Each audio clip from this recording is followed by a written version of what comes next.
E se existissem algumas verdades sobre a sexualidade feminina que quase nunca são ditas em voz alta? Hoje a gente vai analisar um texto bem provocador que promete revelar exatamente isso.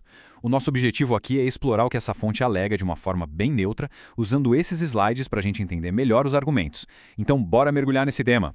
Olha, a fonte já começa sem rodeios com essa frase de impacto. É aqui que ela já coloca a carta na mesa, sabe? Estabelecendo a ideia principal de toda a análise. A de que existe um vão enorme entre o que se fala por aí sobre sexo e a realidade que o texto se propõe a desvendar. Mas antes de ir direto para as verdades, o texto primeiro tenta explicar por que elas ficam escondidas. A alegação é que existe uma espécie de acordo silencioso, sabe? Uma encenação mútua que impede que esses assuntos venham à tona. Vamos entender as razões por trás disso. O texto argumenta que esse silêncio não é por maldade, não.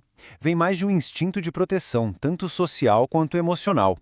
A ideia é que, muitas vezes, manter a paz e proteger o ego do parceiro acaba sendo mais importante do que ter uma conversa 100% honesta, mas que pode ser bem desconfortável.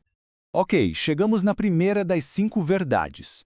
E ela já começa com uma das alegações assim mais polêmicas do texto, um suposto conflito entre o que a sociedade espera e o que a biologia, em tese, impulsiona quando o assunto é a atração. E essa comparação aqui resume bem o conflito. De um lado, a gente tem o roteiro social, aquele ideal da monogamia para a vida toda. Do outro, o que a fonte descreve como um impulso biológico, quase que fundamental por novidade, por variedade. É essa tensão entre os dois que está no centro do argumento. E para tentar dar um suporte para essa alegação, a fonte usa um conceito científico, o tal do efeito Coolidge.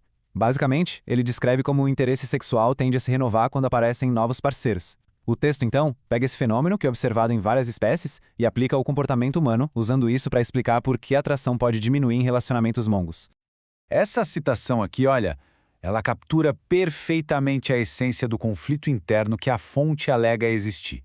A ideia é que, enquanto a mente e o coração estão ali comprometidos com a fidelidade, o corpo pode ter outros impulsos que gritam numa direção totalmente diferente, criando uma tensão que não para.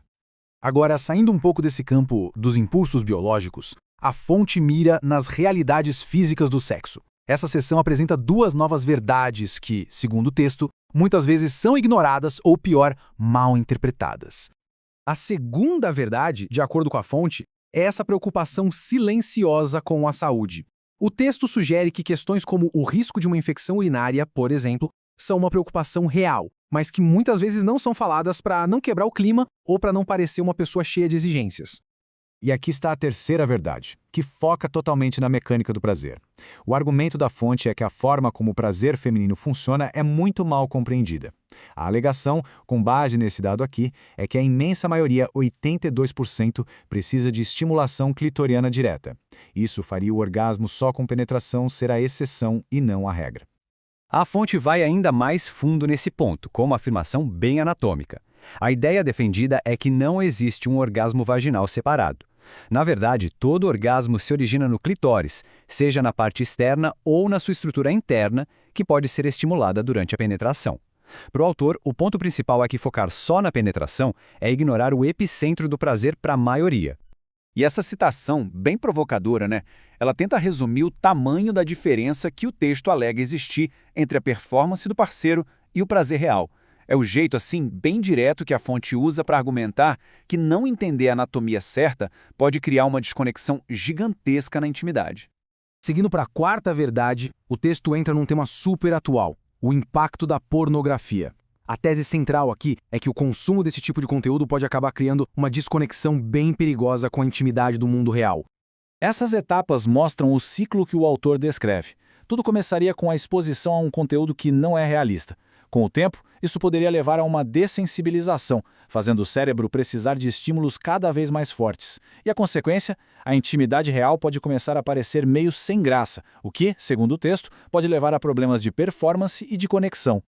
O foco aqui é o impacto emocional dessa história toda. A fonte afirma que a influência da pornografia fica nítida na cama, criando uma pressão para performar de jeitos que não são naturais e gerando uma frustração quando a realidade, claro, não bate com a fantasia da tela.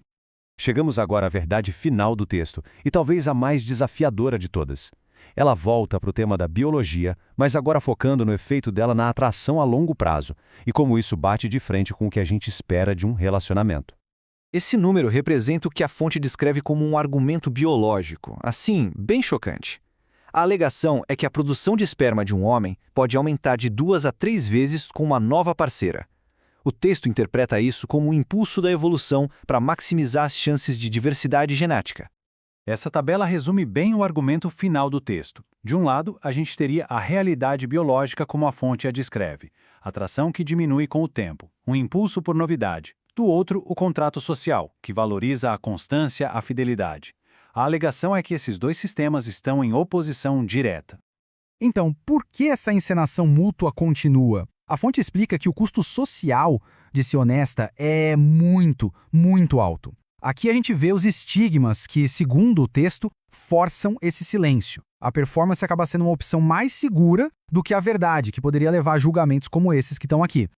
E essa citação amarra o argumento central da fonte sobre esse conflito. A ideia é que a sociedade toda finge que essa coisa de monogamia duradoura e compaixão é algo fácil, natural, enquanto a biologia, na visão do autor, torna esse ideal algo extremamente desafiador de se conseguir.